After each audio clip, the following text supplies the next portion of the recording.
जय श्री कृष्णा दोस्तों, कैसे हैं आप लोग? अगर आप लोग भी नींबू या अनार उगाते हो, तो ये प्रॉब्लम आपने कम से कम एक बार ज़रूर देखी होगी। ये प्रॉब्लम होती है, पेड़ फूलों से भरा हुआ होता है। ये देखकर लगता है इस बार पेड़ टूट जाएगा।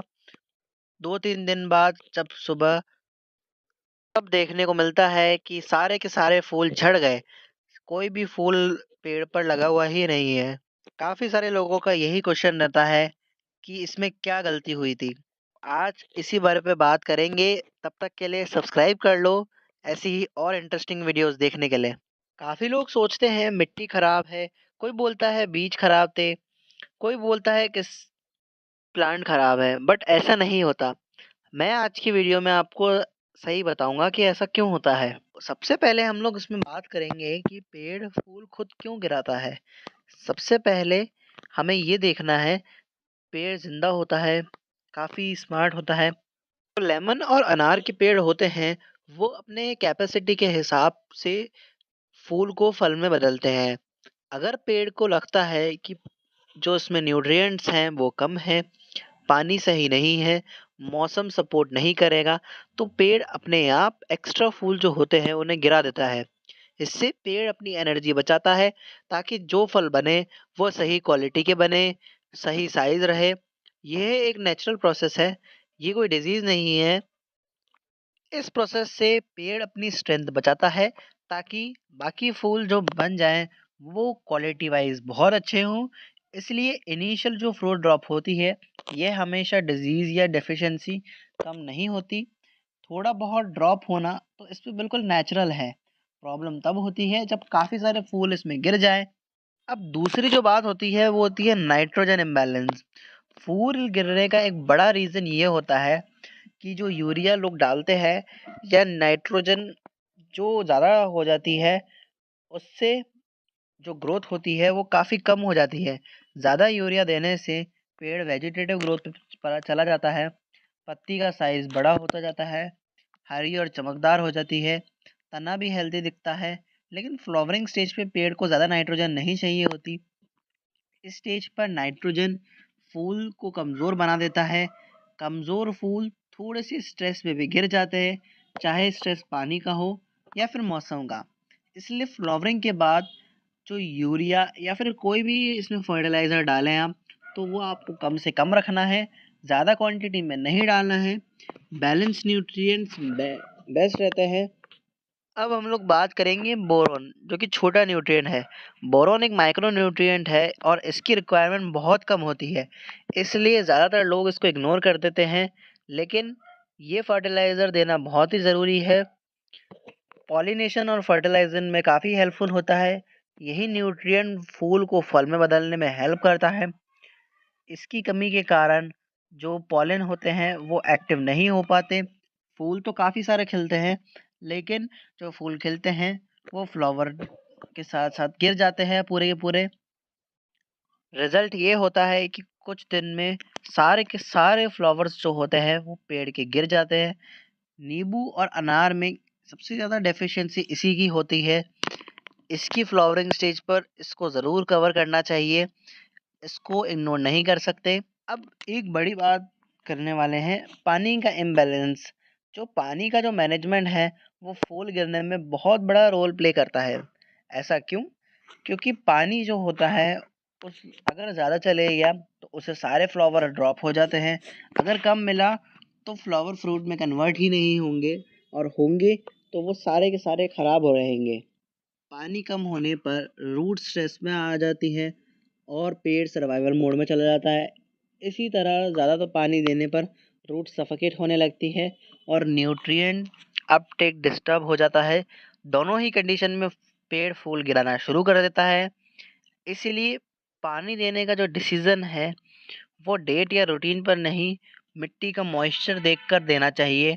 मिट्टी अंदर से हल्की सी गीली होनी चाहिए। जब भी आप अगली बार पानी दें तो इसमें चेक करें, ऊपर की 2 से 3 इंचेस की लेयर अगर ड्राई हो तभी इसमें पानी डालना है, वरना नहीं डालना है। मिट्टी अंदर से हल्की गीली रहनी चाहिए।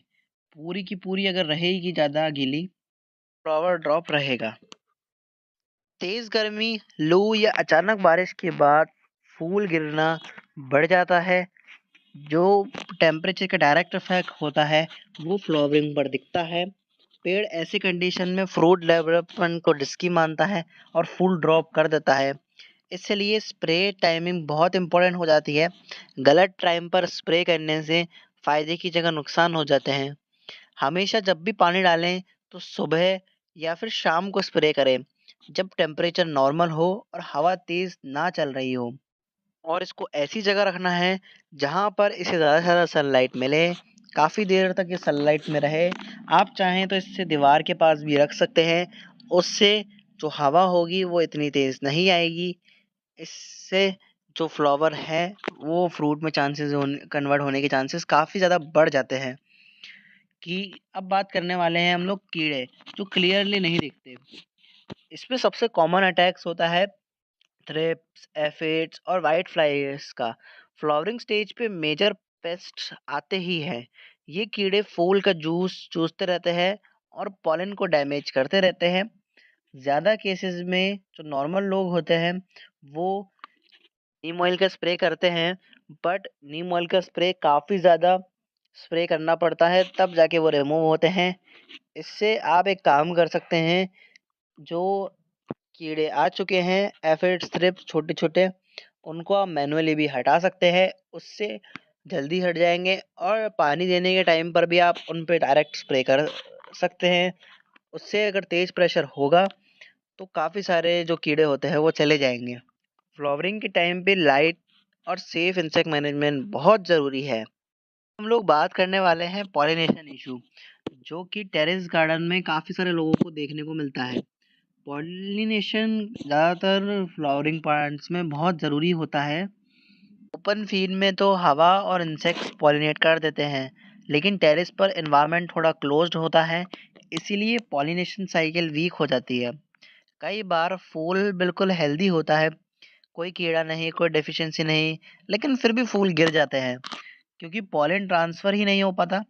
नींबू और अनार जैसे प्लांट्स में सेल्फ पॉलिनेशन होती है, लेकिन उसके लिए भी थोड़ा ही हवा का मूवमेंट बहुत ज़रूरी होता है या इंसेक्ट एक्टिविटी भी चाहिए होती है। टेरेस गार्डन पर अगर हवा बिल्कुल नहीं चल रही या बीज आना कम हो गई है तो फ्लावर ड्रॉप बढ़ जाता है। इसका सल्यूशन ये है कि आप इसमें मैनुअल पॉलिनेशन कर सकते हैं।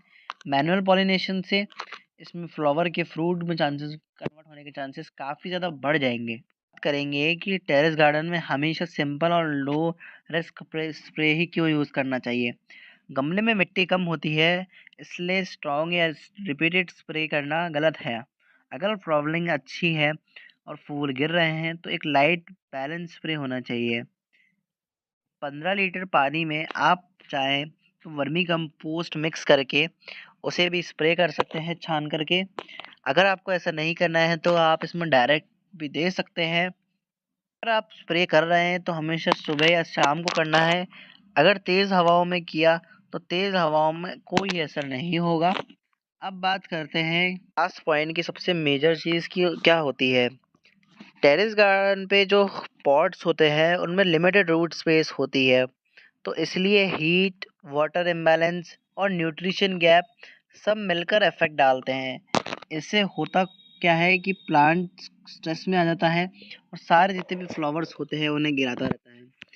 अगर आप भी सही साइज का गमला, balance potting mix, control watering, heat से प्रोटेक्शन पर फोकस करते हैं तो फ्रूट धीरे धीरे सेट होता है। फ्रूट का साइज और क्वालिटी काफ़ी इम्प्रूव होता है।